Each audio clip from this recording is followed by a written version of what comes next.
अव्यक्त रूप में सर्वत्र विराजमान परमाराध्य ब्रह्मलीन श्री सद्गुरु महाराज के पावन चरण कमलों में कोटि कोटि प्रणाम। मंचासीन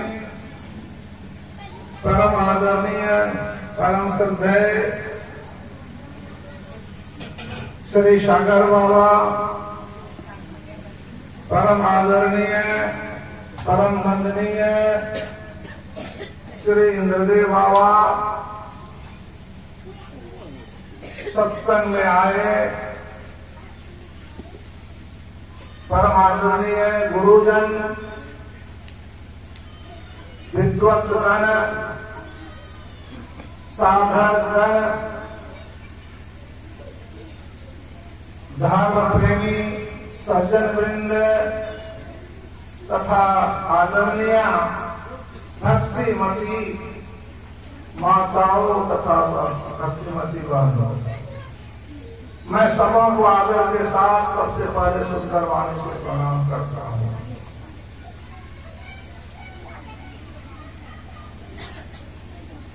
मेरे श्रोता बंधु, जिस सभा में आप लोग बैठे हैं, इस सभा का नाम है संत मत सत्संग सभा। और यह हस्तिया केंद्रीय संत मत सत्संग की सभा है और एक विशेष सभा है। इस सभा के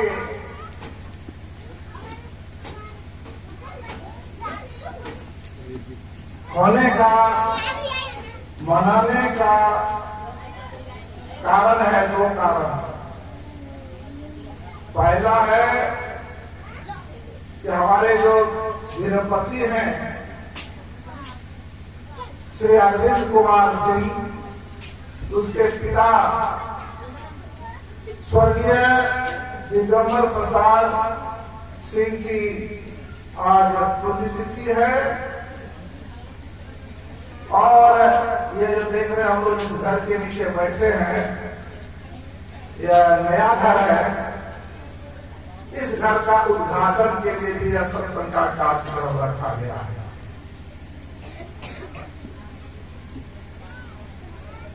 दिगंबर का निधन अचानक हो गया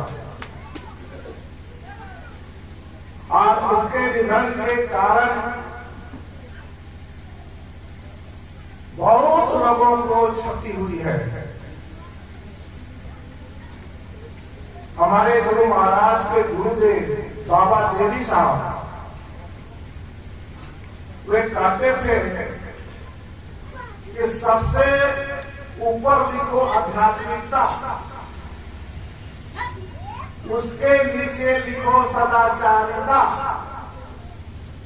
उसके नीचे लिखो सामाजिक नीति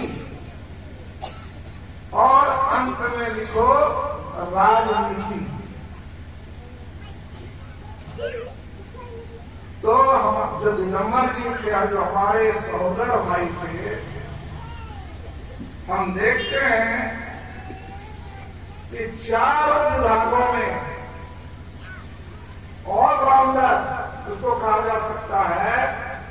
हमारे सत्संग समिति के कोषाध्यक्ष रहे हैं,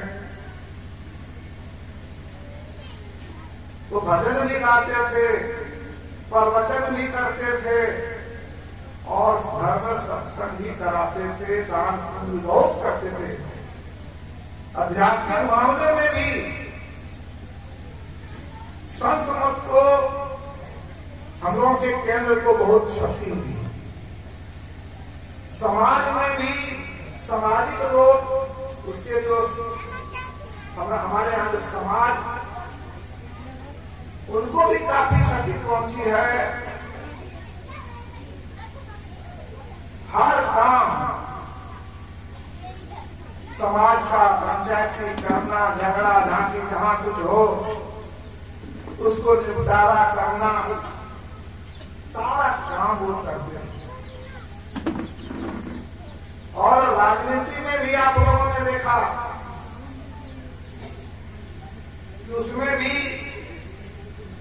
कितने लोग आए, उनके निधन के बाद जब तक श्राद्ध का कार्यक्रम नहीं खत्म हुआ, हमने देखा कि बड़े बड़े मिनिस्टर लोग, बड़े बड़े नेता लोग आते रहे। इसे पता चलता है कि वो कैसे आदमी थे।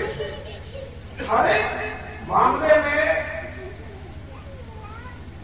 बहुत एक्सपर्ट थे, लेकिन आज वो नहीं है। और पुण्यतिथि क्यों मनाई जाती है?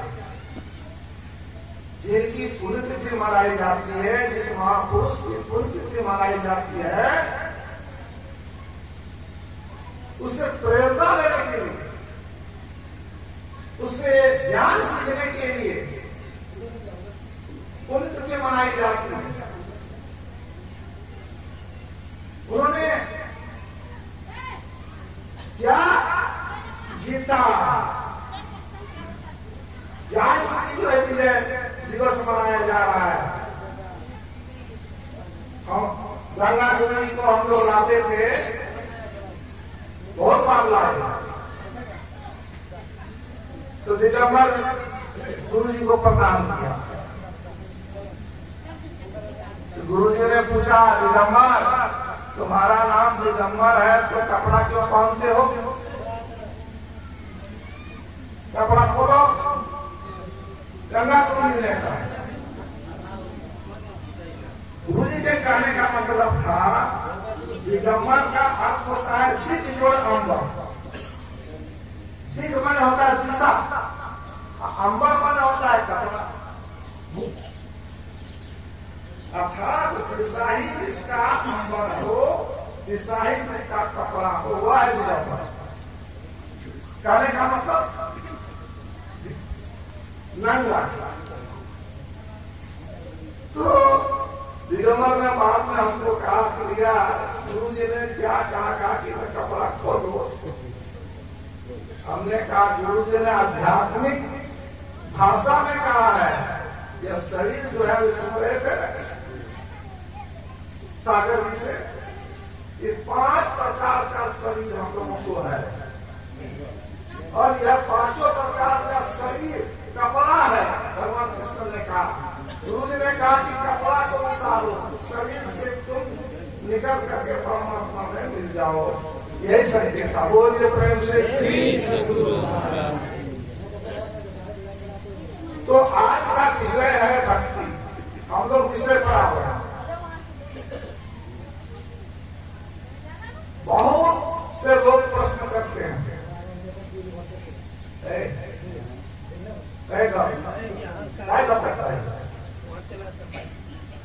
बहुत से लोग प्रश्न करते हैं कि भक्ति हम क्यों करें, भक्ति की क्या आवश्यकता है।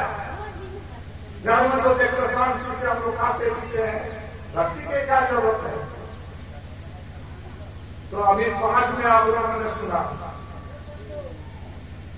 निज अनुभव अब कहूं खगेशा, तीनों हरि भजन न जाहि कलेशा। क्यों भजन करना चाहिए, इसका उत्तर कालभूषण जी दे रहे हैं। जरूर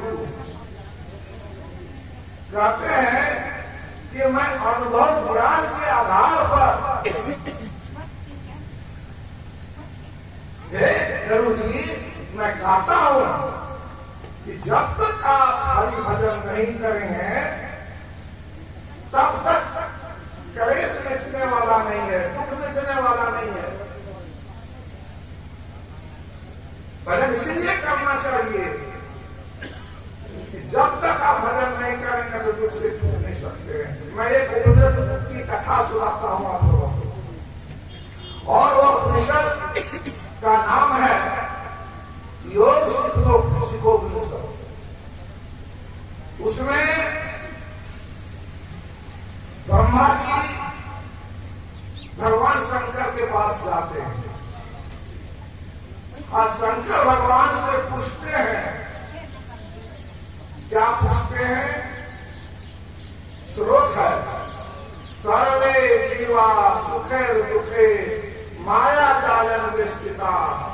तेषां मुक्ति कथं वे कृपया वत्स। हे शंकर भगवान, संसार के सारे जीव माया जाल में पड़ करके सुख और दुख भोग रहे हैं। तेषां मुक्ति कथन वे, इस दुख से छुटकारा कैसे हो, कृपया बल शंकर। हे शंकर भगवान, कृपया बताओ। फिर पूछते हैं, प्रश्न करते हैं भगवान जी, सर्व सिद्धीकरण मार्गम माया जाल निकुंतम जन्म मृत्यु जरा व्याधि नाशनम सुखदम वद। कहते वो मार्ग हमको बताइए, कौन मार्ग? सर्व सिद्धीकरण, सभी सिद्धियां हमको प्राप्त हो जाए। आठों सिद्धि, नवो निधि, चारों फल, पांच धर्म, परम मोक्ष और दुख से सब छूट जाए, वो मार्ग बताओ है। माया से कैसे छूटे, जन्म से कैसे छूटे, मृत्यु से कैसे छूटे, जन्म जरा व्याधि बुढ़ापा जरा और इसका नाश कैसे हो, कृपया बल शंकर बता रहे हैं। तो शिव जी बता रहे हैं, क्या बता रहे हैं? यह ब्रह्माजी, अगर दुख से अगर कोई छूटना चाहता है तो कोई कहते हैं कि योग करो, कोई कहते हैं कि ज्ञान की प्राप्ति करो। लेकिन हे ब्रह्माजी, मेरा तो मत यही है कि जो सारे दुखों से छूटना चाहता है उसको ज्ञान भी और जो दोनों को दृढ़ता के साथ करना चाहिए। जो विहीनम कथम ज्ञानम मोक्षदम भवति रघु, जो को अपनी ज्ञान वस्तु न समो मोक्ष कर्मणि तस्मात् ज्ञानम च योगम च मुमुक्षु दृढ़ अवश्य। दृढ़ता के साथ अभ्यास करना चाहिए, ज्ञान और योग, तभी मुक्ति होगी। हमारे भगवान बुद्ध जी हुए हैं, उनको भी यही प्रश्न किया किसी ने कि दुख से निवारण के लिए क्या उपाय है। तो भगवान बुद्ध ने भी यही कहा था जो भगवान शंकर ने कहा। क्या कहा था? ज्ञान बिना ध्यान नहीं। ध्यान में जो ज्ञान बिना ध्यान नहीं, ध्यान बिना ज्ञान नहीं।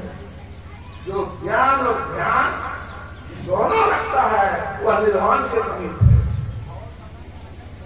निर्वाण है मोक्ष, सारे दुखों से छुटकारा। मोक्ष करना क्या माने होता है? मोह मतलब मोह, और अक्षर माने क्षय। जहां मोह का नाश, उसको मोक्ष करते हैं।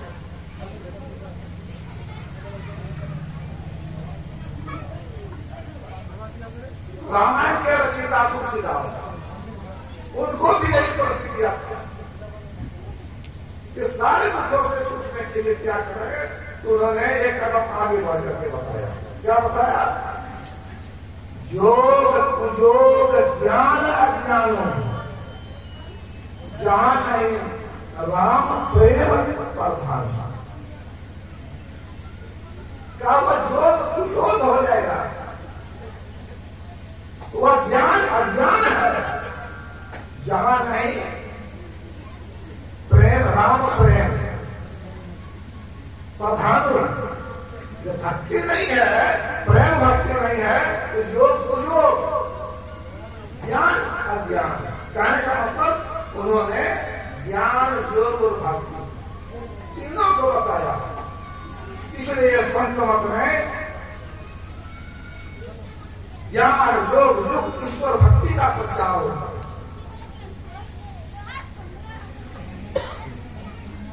एक चिड़िया है, पक्षी, उसको आकाश में उड़ने के लिए 3 चीजों की आवश्यकता होती है। पैर, पंख पंख और पूंछ, तीनों में अगर एक नहीं रहेगा तो आकाश में उठ नहीं सकती है। तीनों चाहिए। उसी तरह संत आत्मा लोग कहते हैं कि परमात्मा के पास उड़ करके अंतर आकाश में जीवात्मा को उड़ करके परमात्मा के पास जाने के लिए ज्ञान, भक्ति और योग तीनों चाहिए, तभी आप परमात्मा को प्राप्त कर सकते हैं और दुखों से आप छूट सकते हैं। दूसरा कोई रास्ता नहीं। तो भक्ति जो है ये सुंदर शरीर मिला है आपको 84 योनियों में श्रेष्ठ, इसलिए इसका क्या काम है इतना सुंदर। इसका किसने लाका कान में सुग्रीव ने कहा, दे धरे कर या भाई भजिए राम सब काम दिया। इस शरीर पाने का फल भक्ति है और या निजी काम है, निजी काम नहीं, अति आवश्यक काम है। मानव के जीवन में, मनुष्य के जीवन में 4 तरह के काम सामने आते हैं। एक अति आवश्यक, एक आवश्यक, एक साधारण और एक गौण। 4 प्रकार के काम मनुष्य के जीवन में आते हैं और जो होशियार आदमी होता है वह सबसे पहले वही काम करता है जो अति आवश्यक है। इसके बाद आवश्यक काम करता है, तब जो है वह करता है साधारण काम और तब अंत में गौण काम को छोड़ ही देता है। ईश्वर की भक्ति जो है कितना आवश्यक काम है शास्त्र बताता है। शास्त्र में प्रमाण है। क्या प्रमाण है बताया है? सतत क्रियाएं वक्तव्य, सहस्रम स्नानम आचरे लक्षण दातव्यम कोटि तत्व हरिम। भूख लगे तो कहा कि सैकड़ों काम छोड़ करके खाना चाहिए। सतत क्रियाएं वक्तव्य, स्नान करने का समय आए सहस्रम 1000 काम छोड़ करके स्नान करना चाहिए। अब दान करने का समय आवे तो लक्षण दातव्यम, लाखों काम छोड़ करके दान करना चाहिए। श्रद्धा से 10-5 जो हो और भक्ति करने का, सत्संग करने का, ईश्वर का भजन करने का समय आवे तब कोटि तत्व मैंने करोड़ों काम है उसको छोड़ करके भजन कर देना चाहिए। जिस समय ध्यान करने का है ध्यान करने का, सत्संग करने का सत्संग कितना आवश्यक यह काम है। लेकिन लोग जो है कहते हैं क्या जरूरी है। अरे इतना जरूरी है इसके बिना आपका काम ही नहीं चलेगा। भक्ति देखिए, एक ईश्वर की भक्ति है। बच्चा बैठो, सामने बैठाओ, सामने बैठाइए जी। आप लोग देखते हैं क्या बैठाओ। एक ईश्वर की भक्ति, इस पर ध्यान दीजिएगा। संसार में भक्ति की कमी नहीं है, और लोग भक्ति करते हैं। यहां तक कि जल की पूजा करते हैं, अज्ञान में तत्व की पूजा करते हैं। मिट्टी, पत्थर, पानी, वृक्ष, सांप, ये गाय, पिता, गंधर्व देवता सबकी पूजा करते हैं। नहीं करते हैं सो बात नहीं। लेकिन हमें समय नहीं है, देखिए बेटा डूब गया। भगवान कृष्ण क्या करते हैं गीता में? का भूत को पूजने वाले भूतों के पास, भूत की पूजा आप करेंगे तो भूतों के पास जाएंगे, पितर की पूजा करेंगे तो भगवान कृष्ण कहते हैं पितरों के पास, देवता की पूजा करेंगे तो देव लोग स्वर्ग जाएंगे, और मेरी पूजा करेंगे तो मेरे पास परम धाम में जाएंगे जहां कोई सुख दुख नहीं है।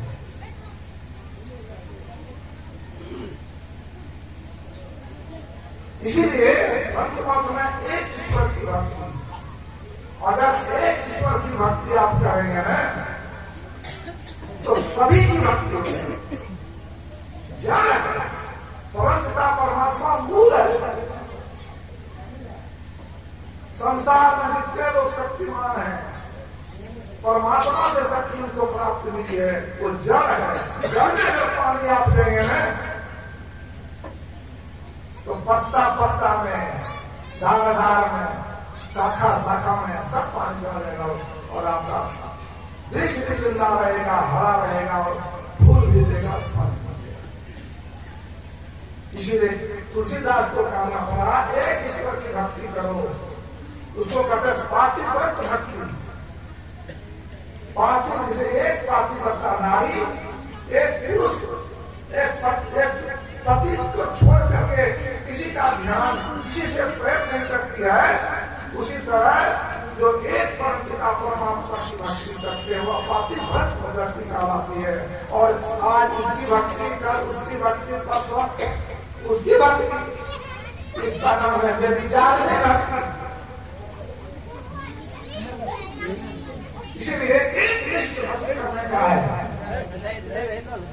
एक परमपिता परमात्मा की भक्ति आप कीजिए, और उसके लिए समय नहीं है।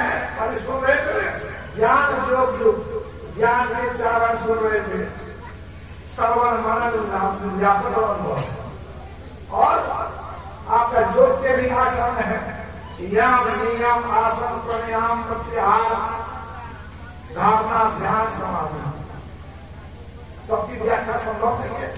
और भक्ति के भी बहुत नाम है, बहुत प्रकार है। सतयुग में प्रहलाद ने 9 प्रकार की भक्ति बतलाई, और नवधा भक्ति में भगवान राम ने सभी को 9 प्रकार की भक्ति बताई थी। और संत लोग वेद में कहते हैं कि भक्ति के भी 3 अंग हैं, स्तुति, प्रार्थना और उपासना। ये भक्ति का शॉर्ट है। स्तुति में क्या होता है? गुणगान, परमपिता परमात्मा का गुणगान करने से उनके महत्ता, उनके महिमा, उनके सद्गुण के बारे में जानकारी होती है। और जब जानकारी होती है तब उसके प्रति विश्वास, श्रद्धा, भक्ति, प्रेम होता है। इसलिए उसकी भक्ति कारण उसकी स्तुति करनी चाहिए। इसके बाद प्रार्थना, प्रार्थना में जो है भक्ति तो लोग करते हैं, एक ईश्वर की भक्ति भी करते हैं, लेकिन क्या मानते हैं प्रार्थना में? प्रार्थना का मतलब है नम्र भाव से मांगना। क्या मांगते हैं? देख लीजिए आप, कबीर साहब ने कहा ऐसी दीवानी दुनिया भक्ति भाव नहीं मुझे,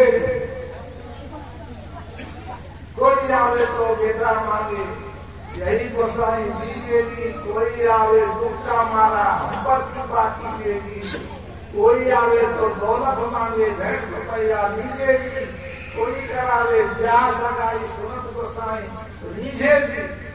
सब माया मांग रहे हैं, सांचे का कोई ग्राहक नहीं।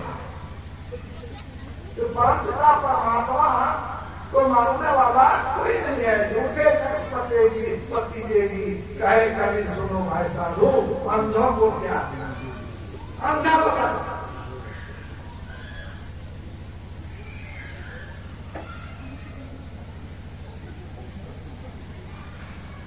इसलिए बाहर की भक्ति और माया की भक्ति, देवताओं पुत्रों आदि भूत पुरुषों की जो भक्ति है, शास्त्रात्मा लोग कहते हैं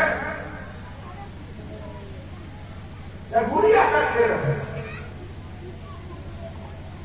जैसे बच्चा खेलता है, करो जपन सखी साई मिलन की, गुड़िया गुड़वा सूप सुपलिया खेलन की। ये लड़के का खेल है, बच्चों का खेल है। देवता पीतर भैया भवानी 84 चरण की। कर्म नहीं कटेगा, कर्म ही बंधन है। पाप भी और पुण्य कर्म दोनों बंधन है।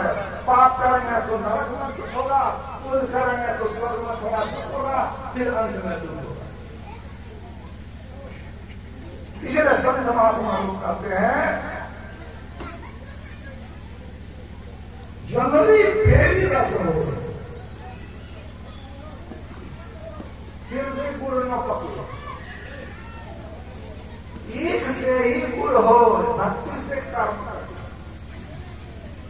एक केतारी का और जनवा, मकई का दाना, दोनों एक समान हुआ पता है, और दोनों में रस निकलता है सीखने से। जो नदी पेरी रस हो, रस उसमें गुड़ पकेगा।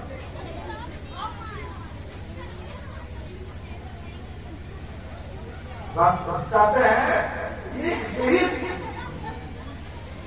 गुड़ हो, जानवर के नाम से रस से नहीं, एक से ही गुड़ हो, भक्ति से कर्म कटेगा। कर्म का बंधन जो है ना भक्ति से ही कटेगा। ईश्वर की एक भक्ति से कटेगा, जो ज्ञान को भक्ति से ही कटेगा। कहने का मतलब गुरुआ गुड़िया का खेल करेंगे, बाहरी भक्ति गया गंगा इधर उधर करेंगे, काम साफ होगा, सब काम तो साफ होगा, मन भी साफ नहीं होता है, मन भी शुद्ध नहीं होता है। मन में काम क्रोध लोभ मोह आदि सब रहिए जाता है, आत्मा शुद्ध नहीं होती है। और जब तक आत्मा शुद्ध नहीं होगी तब तक आपको दृष्टि नहीं होगी, आत्मज्ञान नहीं होगा।